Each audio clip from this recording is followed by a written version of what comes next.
Bon, Julien, avant de commencer cette émission, il faut que je te dise un truc. Sache que si on la faisait autour d'un Diabolo Violette, parce que c'est la meilleure des combinaisons, la violette avec une limonade, et que tu me posais la question, Tony Parker vs Steve Nash, quel est ton choix? Pour deux raisons, je te dirais Tony Parker. Pourquoi? Déjà parce que je suis chauvin, j'adore mon petit français qui est Tony. Et la deuxième raison, c'est que il m'est difficile d'apprécier à sa juste valeur Steve Nash, car à mes yeux, il a volé un de ses titres de MVP à un Lakers qui a bercé toute mon enfance et qui a été mon inspiration principale dans le basketball. Donc pour ces deux raisons, je te répondrai Tony Parker. Mais comme maintenant je suis devenu un adulte responsable, eh bien je pense que c'est quand même plus judicieux de se mettre des critères, d'avoir une discussion et de se donner l'opportunité de changer d'avis avec des arguments que j'ai recherchés, mais aussi avec ceux que tu vas me donner. Donc est-ce que, à la fin de cette émission, mon choix sera toujours tourné vers Tony Parker? Pour le savoir, vous êtes obligé de rester là. Et tout d'abord, parce que j'avais prévu cette embrouille, je savais qu'elle allait arriver. Donc pour te répondre, Monsieur Steve Nash, lors de la saison 2005-2006, je lis mes notes bien évidemment, a fini avec un bilan de, dis-moi, attends, 54-28, la saison où Amar'e Stoudemire n'a joué que 3 matchs. 54-28, Monsieur Kobe Bryant, 7e à l'Ouest, 45-37, 4e au vote de MVP. Oui, Kobe Bryant, qui est mon tonton, qui est le maestro, qui est mon père spirituel, ne méritait pas forcément ce MVP et Steve Nash le méritait pour avoir porté les Suns à bout de bras. Voilà, tout ce que j'avais à dire. Écoute, tout ça est un autre débat, alors je ne vais pas m'attarder là-dessus, mais sache que je ne te laisse pas le dernier mot, je te dis juste à charge de revanche pour une prochaine émission. À bientôt. Est-ce que tu es prêt? Nous allons donc discuter lors de cette émission de Steve Nash et de Tony Parker, deux meneurs. Alors là, ça va sans dire extrêmement talentueux. Et on va essayer de se projeter à travers différentes peaux, à savoir si on était un GM, si on faisait un état des lieux des carrières. Bref, on va prendre tout dans son ensemble, tout le contexte, et faire notre choix. Forcément, là-dedans, mais c'est aussi une question que je te pose, est-ce qu'il y a une petite part de subjectivité? Bah, déjà, c'est un avis personnel. Je pense qu'il faut mettre de côté l'affect. Parce que moi, pour ceux qui ne le savent pas, j'ai découvert le basketball avec les Phoenix Suns et donc l'équipe de Steve Nash, Sean Marion et Amar'e Stoudemire. Donc de prime abord, j'aurais envie de te dire directement Steve Nash, mais on verra à la suite de l'émission si je change d'avis ou si comme toi tu restes sur Tony Parker, même si ça se trouve c'était un mytho de ta part et t'as voulu nous teaser légèrement. Mais oui, c'est très subjectif, c'est comme tous les débats top 10, quel joueur appartient au top 10 ou non, qui est le meilleur entre LeBron ou Michael Jordan, etc. C'est vraiment subjectif, il n'y en a aucun de nous deux qui aura raison, même si on a la bonne réponse. C'est chacun fait comme il le souhaite. Si vous préférez Tony Parker à Steve Nash, choisissez Tipeee ou l'inverse, hein. C'est très subjectif. Tout ce qu'on sait déjà, c'est que c'est deux Hall of Famers. Ça, c'est pas, on peut pas remettre ça en cause. C'est deux joueurs qui ont marqué l'histoire de la ligue et qui font partie, oui ou non, du top 10 des meneurs de jeu all-time. J'en ai un pour moi qui y est, le second, je sais pas trop. Ok, c'est beau. Eh ben écoute, je te propose pour commencer cette émission qu'on parle un petit peu plus des joueurs. Alors on va pas tout de suite rentrer dans les détails, mais on va faire un petit comparaison un peu de ce qu'ils ont accompli. Et on va se faire un petit mano à mano comme ça, tu vois, par exemple. Allez, commençons par Steve Nash. Steve Nash, 1 titre et demi de MVP. Ok, 2 titres de MVP. Déjà, je pense qu'on est d'accord pour dire que c'est la plus haute distinction individuelle de la NBA. Donc au final, il a été chercher le plus haut trophée individuel que ce sport présente, et 2 fois. 2 fois de suite, qui plus est. Donc déjà, ça c'est beau et ça place le bonhomme. Qu'est-ce que tu as d'autre à me donner sur Steve Nash? Et d'ailleurs, on peut même dire que c'est plus 2,5 parce qu'il a fini 2e au titre de MVP derrière Dirk Nowitzki en 2006-2007 et vraiment pour pas grand-chose.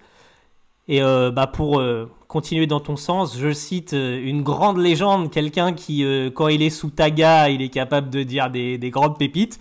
Mais pour cette fois, je suis de son avis, Monsieur Paul Pierce, Putain, qui dit que Steve Nash... qui dit que Steve Nash, pardonnez-moi, j'en perds la voix, j'en perds mes mots, que Steve Nash a gagné 2 titres de MVP en ayant joué à la même époque que Tracy McGrady, Chauncey Billups, Kobe Bryant, Shaquille O'Neal, Dirk Nowitzki, et que ça plaçait le bonhomme. Et on va pas se mentir, quand tu gagnes 2 titres de MVP à cette époque-là, c'est que vraiment t'es un vrai tonton. Et puis voilà, hein, si on veut parler de Steve Nash et de son palmarès, c'est top 75 NBA, voilà, il fait partie de l'équipe. Et heureusement, j'ai envie de te dire que ça aurait été un sacré vol s'il n'y était pas. Steve Nash, c'est le 5e meilleur passeur de la ligue. Et c'est certainement le passeur le plus impressionnant que j'ai vu. Il y a d'autres noms, forcément. Il y en a qui font partie de la discussion. Mais ce gars-là, il avait vraiment des yeux dans le dos, quoi. Tu te demandes comment il fait. C'est même certains de ses coéquipiers qui disaient que les premières fois où ils ont joué avec lui, ils n'arrivaient pas à capter ses passes, quoi. Parce qu'en fait, il fallait s'adapter au fait que même quand tu n'es pas libre, tu étais libre. C'est un peu comme quand un mec va slider dans les DM d'une meuf qui est en couple. Il sait qu'elle n'est pas libre. Mais dans sa tête, elle est libre. Si tu vois, c'est un peu la petite métaphore que j'avais envie de faire. Donc Steve Nash, j'ai pas envie de dire que c'est le numéro 1 en termes de passeur all-time, mais sincèrement, c'est mon avis. Je pense qu'il est vraiment tout en haut de cette liste. Il y a débat, mais tu vois là, tu me dis qu'il est dans la case des Magic Johnson, de ce genre de joueurs qui étaient aussi spectaculaires. Mais en fait, oui. Et déjà, ne serait-ce, tu vois, de penser à Magic Johnson directement quand on parle de passe à côté de Steve Nash, c'est dingue. Une carrière qui commence sur le tard, il a eu du mal un peu à se trouver. Alors au début à Phoenix, parce qu'il fallait se frayer un chemin, il fallait se trouver sa place. Ensuite, à Dallas, avec Dirk Nowitzki, il y a eu des belles choses, hein, mais au final, il était très loin du niveau affiché qu'on a connu par la suite. Et Mark Cuban a décidé de le transférer. D'ailleurs, il a dit une petite chose après le premier titre de MVP de Steve Nash. Il a dit ce bougre de Canadien a attendu d'être échangé pour jouer comme MVP. Et derrière, il a même signalé que c'était peut-être l'un de ses plus grands regrets. Et que l'association Steve Nash-Dirk Nowitzki, si on met les deux à leur plus haut potentiel ensemble, c'est vraiment une dinguerie de fou. Mais no disrespect avec Amar'e Stoudemire, puisqu'au final, il a formé un binôme avec un joueur que tu adores. Et est-ce qu'on peut pas dire, et c'est une affirmation question, que c'est potentiellement le plus gros binôme de pick and roll de l'histoire? Je place les termes. Ah, mais c'est véridique. Et tu vois, j'ai une liste grande comme mon bras de joueurs qui ont rendu hommage à Steve Nash. Et Amar'e Stoudemire a dit qu'il avait fallu à Steve Nash 2-3 entraînements pour lui donner le ballon pile où il a voulu sur toutes les actions. Donc c'est vraiment la menace ultime sur pick and roll. Amar'e Stoudemire featuring Steve Nash. Franchement, c'est magnifique. Et c'est en ça également que Steve Nash a marqué l'histoire. C'est qu'on est quand même à une époque de la NBA où c'est très morose offensivement. Il y a pas mal de matchs qui se tournent autour des 80, 90 points, etc. Et l'arrivée de Nash aux Suns et surtout le début de l'ère small ball de Monsieur Mike D'Antoni, c'est initié par Steve Nash et D'Antoni avec le duo Stoudemire, avec un mec qui court comme Sean Marion et puis des shooters de fou comme Joe Johnson, Quentin Richardson, etc. Donc c'est également un renouveau pour la NBA et c'est en ça également que Steve Nash a marqué la ligue de son empreinte. C'est que c'était le meneur parfait pour ce style de jeu. On va dire que c'était un shooter exceptionnel, parce que ça, c'est quelque chose que les gens oublient de par le fait que c'était un passeur d'exception. Mais il a quand même 4 ou 5 saisons où il tourne à 50% de moyenne au tir, à plus de 40% à 3 points et à plus de 90% au lancer franc. Donc c'est le fameux club 50, 40, 90. Et d'ailleurs, pour sa seconde année de MVP, il entre dans ce club avec un bon 43% à 3 points et 92% au lancer franc, c'est tout bonnement énorme.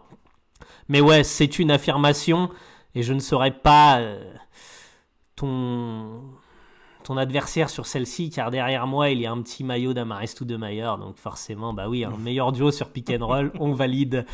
Triple validation, comme dirait Enfant Noir. Écoute, je pense qu'on a déjà placé un beau contexte en parlant de Steve Nash, donc je pense qu'on peut On peut dorénavant parler de Tony Parker. Tony Parker, il n'y a pas de récompense individuelle lors de la saison régulière, mais il y a donc la plus belle récompense individuelle lors des playoffs. Et j'ai envie de dire, alors attention, n'allez pas trop vite dans ce que je dis, mais est-ce que c'est pas plus important finalement? Parce que si qui dit MVP des finales dit champion, parce que c'est arrivé qu'une seule fois dans l'histoire que le titre des MVP a été donné à un perdant, même si j'ai cru que ça allait faire un bis repetita lors de Cleveland Golden State et qu'ils allaient le donner à LeBron James l'année où Iguodala l'a eu. Mais bref, ceci est un autre débat, comme le deuxième type de MVP de Steve Nash. Tony Parker, MVP des finales, une fois, peut-être même 2 fois s'il n'y avait pas eu Ray Allen qui était passé par là, je suis même certain que ça aurait été 2 fois, mais bon, on ne peut pas refaire l'histoire. 6 fois All-Star, le gaillard, donc ça va être pour les grandes lignes au NBA, il a été 4e au vote des MVP, donc il était vraiment pas loin, enfin pas loin. 4e, c'est si proche et si loin à la fois, mais je veux dire, quand tu es dans le top 5 et que tu es considéré comme ça, dans la génération et laquelle il a joué, qui fait aussi partie, qui est aussi celle de Steve Nash, c'est un peu une petite dinguerie quand même, surtout pour un joueur qui joue à côté d'une immense star, je dirais même d'un joueur all-time, donc c'est encore peut-être même plus dur. On a tendance à dire que c'est plus facile de briller à côté de ce genre de joueur. Je suis pas d'accord. C'est peut-être beaucoup plus facile d'aller chercher des récompenses collectives, c'est vrai. Tu as un joueur all-time avec toi. Maintenant, te détacher alors qu'à côté de toi, tu as Tim Duncan, réussir à être MVP des finales et être validé par ses pairs et tous les gens qu'il y a au sein des Spurs, ça, c'est une autre histoire. Surtout pour un gamin qui débarque très jeune en NBA, à qui on misait rien du tout. C'était un talent offensif en France, c'était un phénomène. Il arrive aux États-Unis, c'est Monsieur Personne. On lui donne les clés du camion dès qu'il y a une opportunité, qu'il y a une blessure. Il saisit cette opportunité et ça devient le monstre qu'il devient. Avant qu'on continue sur ça, tu sais, il y en a beaucoup qui disent Tony Parker, s'il avait été dans une autre équipe, blablabla. Tu connais. Laissez-moi répondre à ce genre de personnes. Sachez que si Tony Parker avait été dans une équipe où il n'y a pas Tim Duncan et qu'on lui avait donné le temps de jeu qu'il a eu au San Antonio Spurs, ça serait tout simplement un meneur qui tournerait à 25 points de moyenne. Et là, maintenant que j'ai posé ça, je veux que tu me parles un petit peu des qualités offensives de Tony Parker, parce que Dieu sait qu'il y en a un bon paquet. Déjà, tout d'abord, avec DC, on refait le monde. Donc Tony Parker a été drafté par les San Antonio Spurs. C'était un choix délibéré de leur part. Donc c'est le destin. Donc premièrement, ça n'a pas lieu d'être de se dire oui, Tony Parker, machin. Enfin, je veux dire, si Chris Paul n'avait pas été blessé avec Houston, ils auraient passé les Warriors, on le sait tous. Je la place, hein. Celle-là, petit tacle. Donc les qualités offensives de Tony Parker, c'est très simple. C'est un joueur qui, en pénétration, on n'est pas loin du meilleur meneur de tous les temps. C'est réellement tir au contact, une légende. Il a un move signature qu'il a lui-même apporté en NBA, c'est-à-dire le tir drop. Donc vraiment, voilà, hein, ça c'était l'arme ultime qui d'ailleurs a été repris par les Rajon Rondo et toute la lignée de meneurs qui sont arrivés après Tony Parker, que j'ai moi-même repris. C'était un move que je faisais à chaque fois quand je débarquais à l'entraînement. Je devais faire mon tir drop avant de commencer l'entraînement. Voilà, un grand classique. Tipeee, on te remercie pour ce grand geste, comme dirait Youssoufa. Tony Parker, tout bonnement, quand il part en dribble, inarrêtable, un spin move, un timing mais fantastique, vraiment. Il avait une lecture du défenseur sur son spin move, on a rarement vu ça. Donc spin move, tir drop, tir au contact. Malheureusement, il n'était pas si adroit que ça au lancer franc, c'était pas une valeur si sûre que ça, donc ça lui a posé un petit peu défaut sur ça.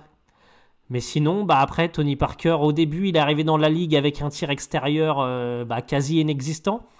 Au fur et à mesure de sa carrière, il a progressé pour devenir une vraie menace, on va dire, à mi-distance. À 3 points, c'était moyen, c'était pas ouf, mais il n'était pas non plus éclaté.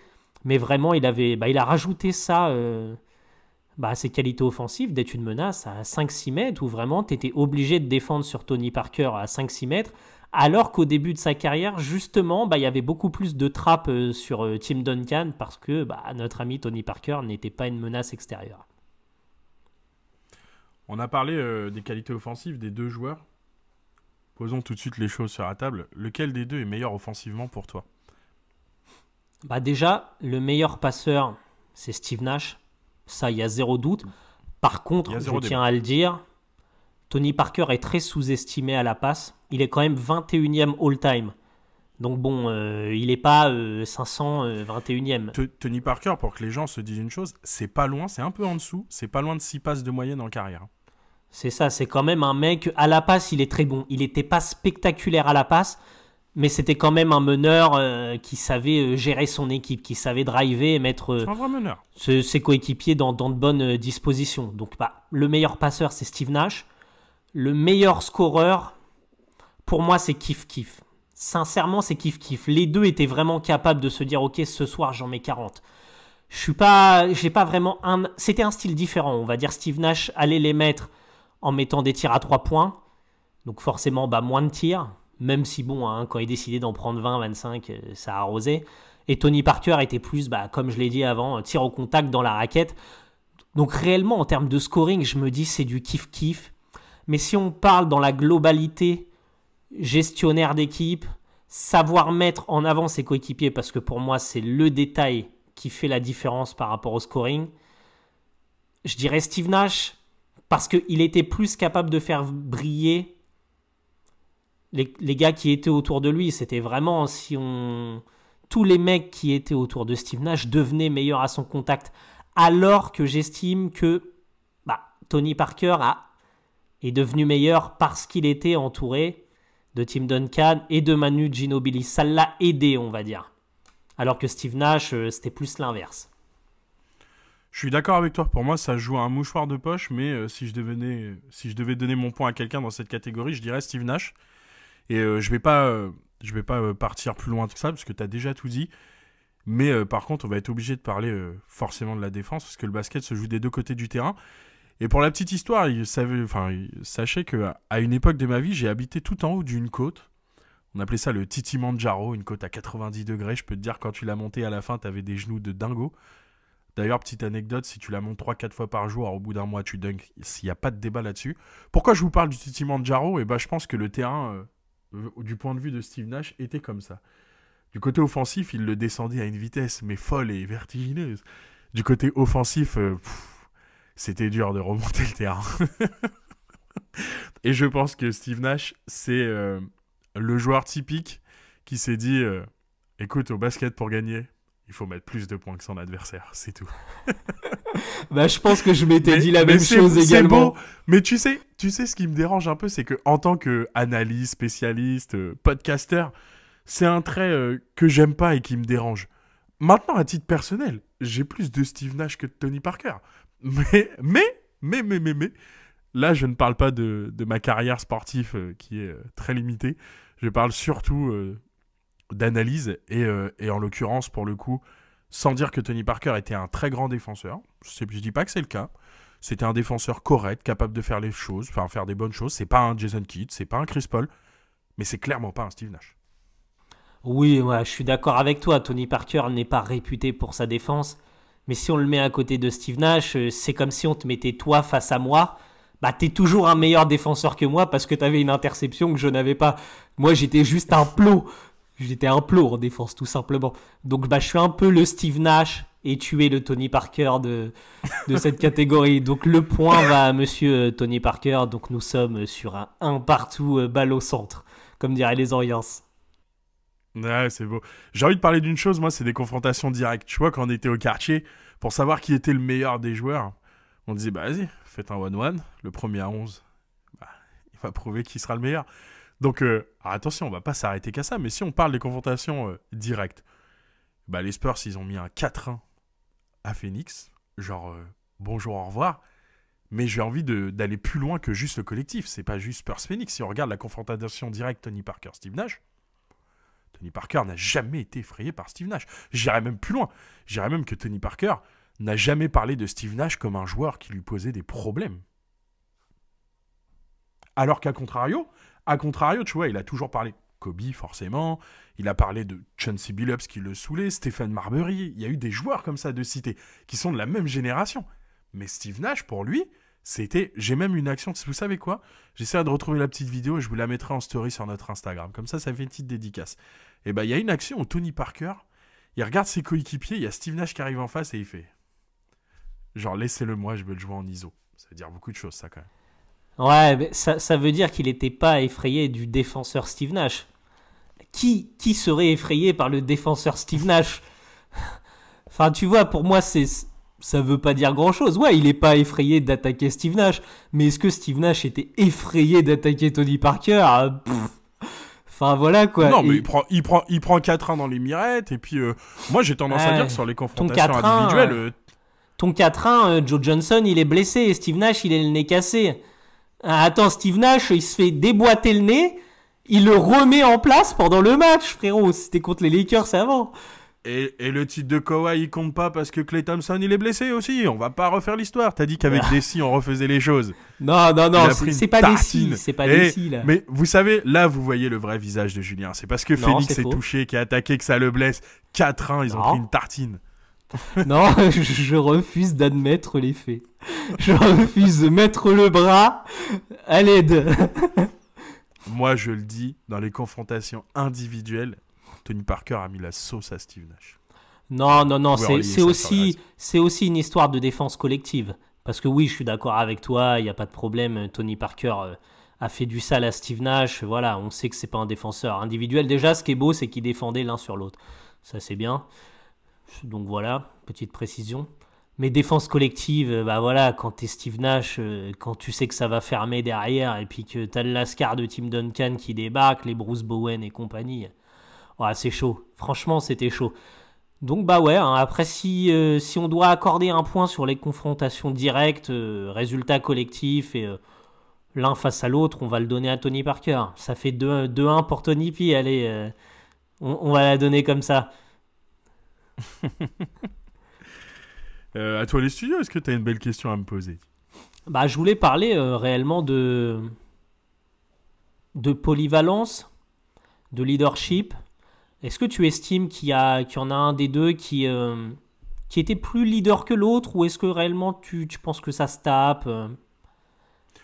Je vais pas prendre les sélections nationales en compte parce que forcément qu'il y en a un où on connaît beaucoup son vécu et l'autre, je connais beaucoup moins sa carrière avec le Canada. Parce que sinon, je remettrais à la hausse le leadership de Tony Parker si je prenais en compte l'équipe de France. Ouais, puis le Canada, ils étaient gays aussi, il faut dire ce qui est. Non, ils étaient gays. Il fait une demi-finale quand même avec le Canada, mais bon. Mais du coup, si je mets ça de côté, c'était difficile pour Tony Parker d'exister en tant que leader et d'avoir le leadership demandé, quand à côté de toi, tu as Tim Duncan, mais je vais même aller plus loin que ça, quand ton coach est Greg Popovich, et qu'en fait, Greg Popovich était le vrai leader de cette équipe. Et justement, Popovich a même souvent dit, c'est très facile d'intégrer des nouveaux joueurs dans ce collectif quand votre superstar a autant de respect pour vous. Il parlait de Tim Duncan. Et c'était le cas. C'est quand on voyait à quel point c'était Popovich qui avait le leadership, même sur un Tim Duncan, les autres ne pouvaient qu'acquiescer la manière de manager de Popovich. Tout ça mis de côté, même si je pense qu'il n'a pas eu l'opportunité de montrer son leadership en NBA, en tout cas davantage, je pense quand même que Steve Nash est un plus grand leader. J'ai vu notamment des extraits où il parle avec Dirk, où lui aussi a été confronté avec des sacrés joueurs à côté de lui.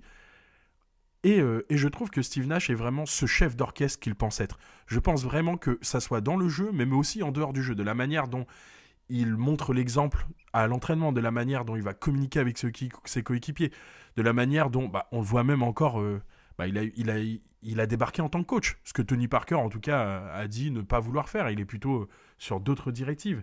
Dans l'entrepreneuriat, oui. Ouais, je pense qu'on ne peut pas être un coach NBA qui a été joueur toute sa vie sans avoir eu une once de leadership à un moment donné. Et je pense qu'en fait, c'est pas juste à un moment donné. Je pense que Steve Nash, le leadership, ça l'a accompagné tout du long. À chaque fois qu'il a débarqué dans une équipe, il l'a fait step up. Et quand il arrive à Phoenix, alors oui, on peut parler du duo Steve Nash-Stoudemire, comme on a parlé. Oui, on peut parler de Mike D'Antoni qui a mis en place ce jeu très up-tempo. Mais tout ça, c'est pas possible sans Steve Nash. De 1 par sa manière de jouer, mais aussi de 2 par son comportement. D'ailleurs, et je terminerai là-dessus, il y a même David Stern, quand il lui avait donné son titre de MVP, qui disait qu'il représentait les valeurs parfaites d'un sportif, que c'était vraiment un exemple à tous les égards.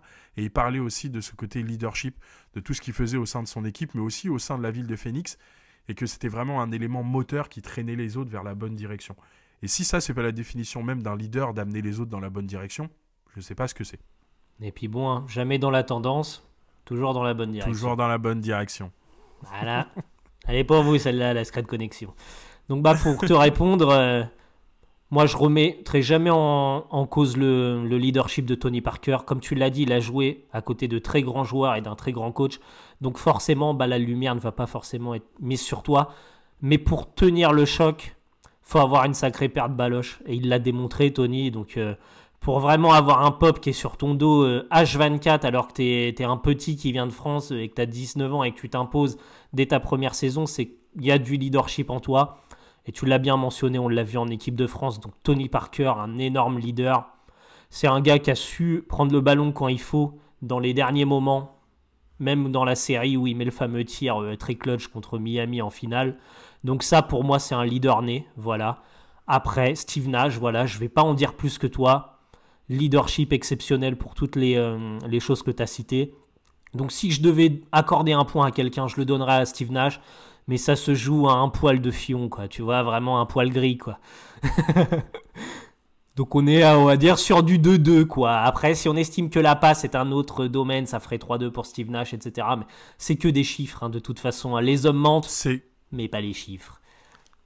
Effectivement, c'est que des chiffres. Je pense qu'on arrive quasiment à la conclusion de cette émission, mais avant de vraiment donner un nom chacun et de développer pourquoi, je tiens à dire quelque chose quand même. Nos émissions, et c'est pour ça qu'elles sont géniales, oui, je nous auto-congratule, c'est que on installe toujours un cadre, on sait toujours dans quelle direction on va, on a toujours un contexte, mais sachez qu'on se donne énormément de liberté. La première liberté que je me suis donnée lors de cette émission, c'est d'accepter de me laisser convaincre par tes arguments. Ça veut dire que je suis arrivé en appuyant sur REC en me disant « j'ai déjà ma réponse ». Mais je ne suis pas figé à cette réponse, elle peut évoluer. On arrive au 5e critère, et ce critère est peut-être un peu plus subjectif, c'est le ressenti, la manière globale, comment on perçoit ces joueurs-là.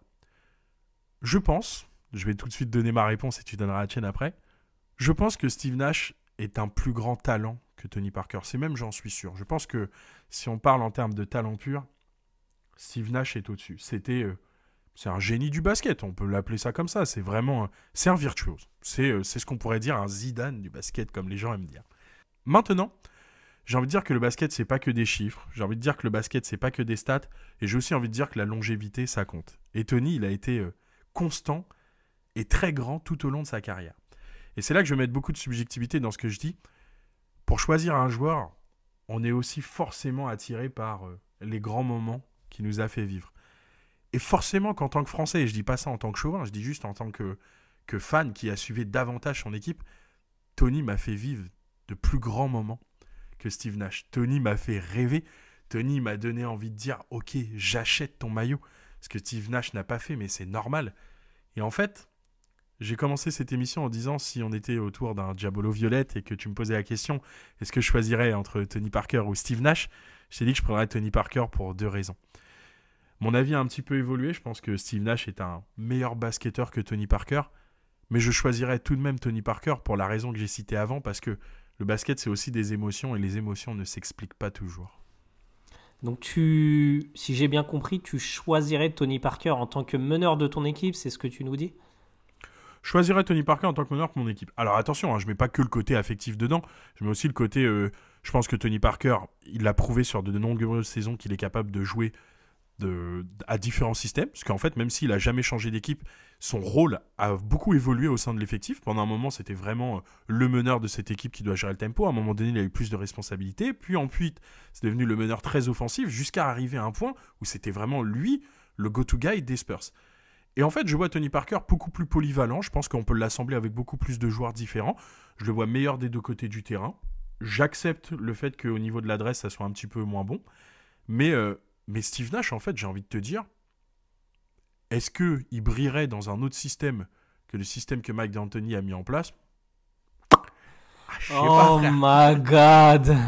Mais qu'est-ce que tu nous dis, Clément ? En fait, arrête. Mais moi, tu sais quoi ? Je pense que Tony Parker n'aurait pas pu faire ce que Steve Nash a fait à Phoenix. Mais je pense que tout le monde se dit, ouais, mais attends, si tu mets Steve Nash avec Tim Duncan, c'est la même chose. Je pense pas, parce qu'en fait, Tim Duncan, c'est pas Stoudemire, c'est pas le même jeu. Et ça fait pas la même chose. Mais attends, réellement, t'es en train de mettre en doute le fait que Steve Nash ne peut pas jouer sur demi-terrain. Réellement, c'est ce que tu dis. Non, je t'ai dit que Tony Parker était meilleur des 2 côtés du terrain. Des 2 côtés, en fait, si en gros, non, t'as dit que Steve Nash était fort sur up-tempo. C'est ce que tu as dit dans le système d'Anthony et qu'il n'était Ah, pas dans ce capable de s'adapter au jeu des Spurs. Le jeu des Spurs, c'était plus du demi-terrain, etc. Ouais. Steve Nash, c'est un maestro sur demi-terrain. Comme tu as dit, c'est un tueur du pick and roll. Donc moi, la seule chose où on va dire où je vais être d'accord avec toi... Ah, mais le poseur de pique, c'est pas le même. Hein. Ouais, attends, Tim Duncan qui pose des pics. Ouais, mais c'est pas la même chose. C'est pas le même style de jeu. Non, mais frérot, Tim Duncan, il s'est roulé. Steve Nash, il va lui donner la balle quand il va rouler, qu'il va se retrouver à 4-5 mètres pour tirer avec la planche ou même face au panier. T'en fais pas. Pour moi, ça change rien. Par contre, la seule chose où je suis d'accord avec toi, dans le sens où peut-être que Steve Nash n'aurait pas aussi bien fonctionné que Tony Parker aux Spurs, c'est que Steve Nash, justement, était un leader. C'était un vrai numéro 1. Alors qu'un Tony Parker s'est fondu dans l'effectif à côté d'un Tim Duncan qui était numéro 1. Je suis sûr et certain que Steve Nash aurait pu se mettre un peu plus en retrait en termes du scoring pour faire briller Tim Duncan et Manu Ginobili, j'ai aucun doute. Donc franchement, si tu mets Steve Nash aux Spurs, bien sûr, ça aurait se joue à fonctionné. des détails. Et quand je te dis ça, c'est pas « Ah putain, l'équipe, rien à faire, tout ça ». Je dis juste que, ouais, il n'y a pas la même alchimie et je sais pas si tu mets Steve Nash aux Spurs, il y a 5 titres. Mais au même titre que si tu mets Tony Parker à Phoenix, je pense pas qu'il y ait 2 titres de MVP, tu vois. Ah bah ça c'est sûr et certain. Là, pour le coup, si les Spurs, si les Suns auraient gagné avec Tony Parker, non. Alors que, est-ce que les Suns auraient gagné avec Steve Nash? Oui, ça aurait gagné. Est-ce que ça en aurait gagné 4-5? Oui, je suis d'accord avec toi, on sait jamais, on va pas refaire l'histoire. Mais pour moi, bah justement, pour te donner ma réponse finale, bah moi, à choisir pour mon équipe entre Tony Parker et Steve Nash, bah je choisis Steve Nash parce que j'estime que c'est un joueur, on va dire ce que Tony Parker sait faire, Steve Nash sait le faire en mieux. C'est-à-dire que bah, il s'est tiré à 3 points, Tony Parker n'était pas si adroit, Steve Nash était meilleur au lancer franc, Steve Nash était un meilleur gestionnaire, leadership, on a dit que c'était kiff-kiff. En défense, petit avantage Parker, mais bon, c'est deux joueurs qui ne sont pas réputés pour ça. Pour moi, il n'y a pas de débat. Steve Nash a plus de talent en termes de basketball. Steve Nash est juste meilleur, c'est juste un meilleur joueur.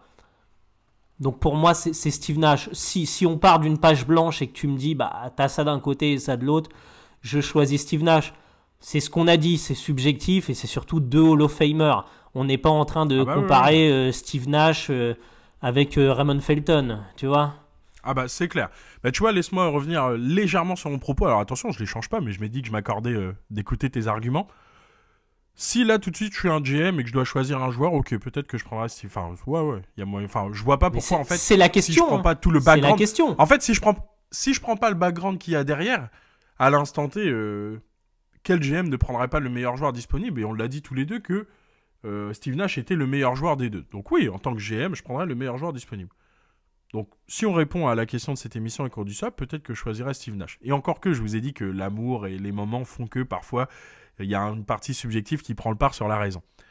Par contre, si à la fin tu me dis, écoute, quelle carrière des deux tu veux? Si t'étais l'un des deux, laquelle des deux tu veux? Bah je prends la carrière de Tony Parker. Normal. Ouais, mais je veux dire, t'es normal, oui et non. T'as des gens qui pourraient te dire, bah 2 titres de MVP, ça plus haute récompense individuelle, c'est charmé, nanana. On peut pas remettre en cause des titres de MVP.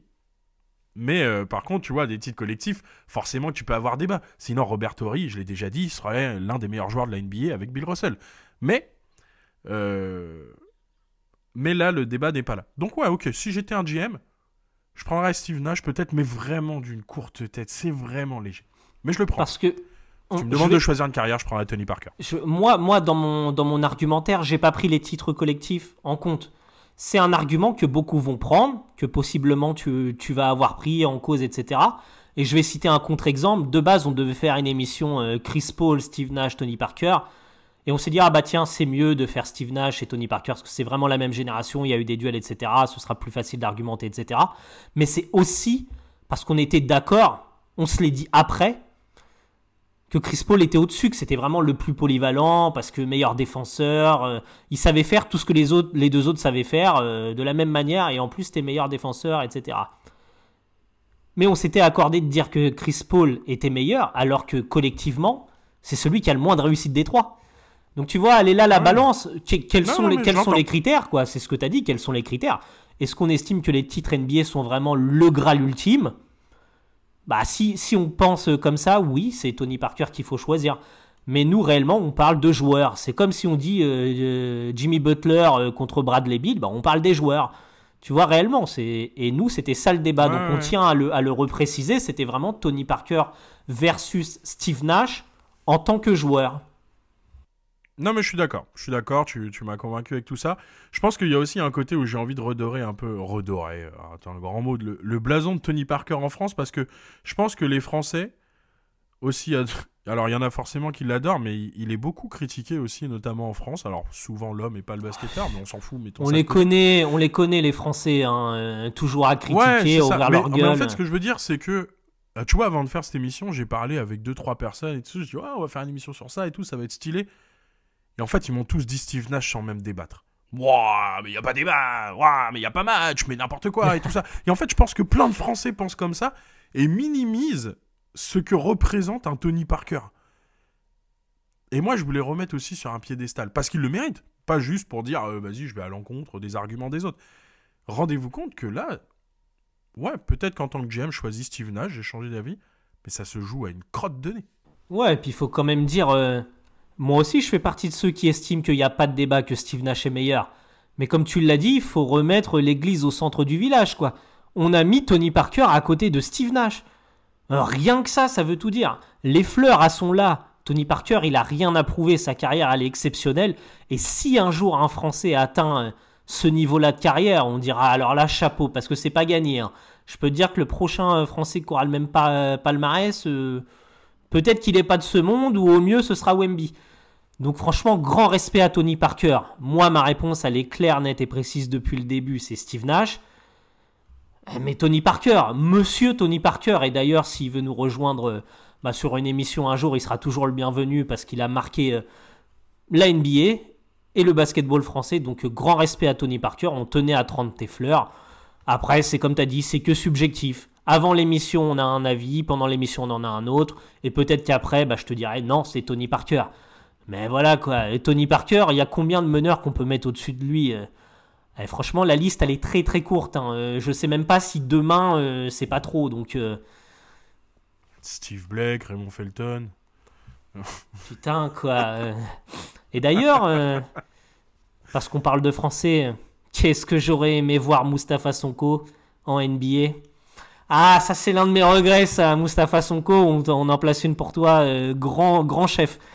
Bah écoute, je pense qu'on est arrivé au bout de cette émission, c'est bien. Il y a eu du débat, il y a eu des confrontations, il y a eu des arguments et des contre-arguments. On est finalement d'accord, mais on voit qu'il y a des petites nuances, donc c'est cool. Je te laisse conclure l'émission maintenant. Rejoignez-nous sur Instagram pour taper des barres avec nous. Hein. Si vous kiffez la génération, les enfants des années 90, le hip-hop, etc., venez sur la page. On parle de basketball, on parle de Steve Nash, de notre époque, de Tony Parker. Donc c'est Les Croqueurs Podcast.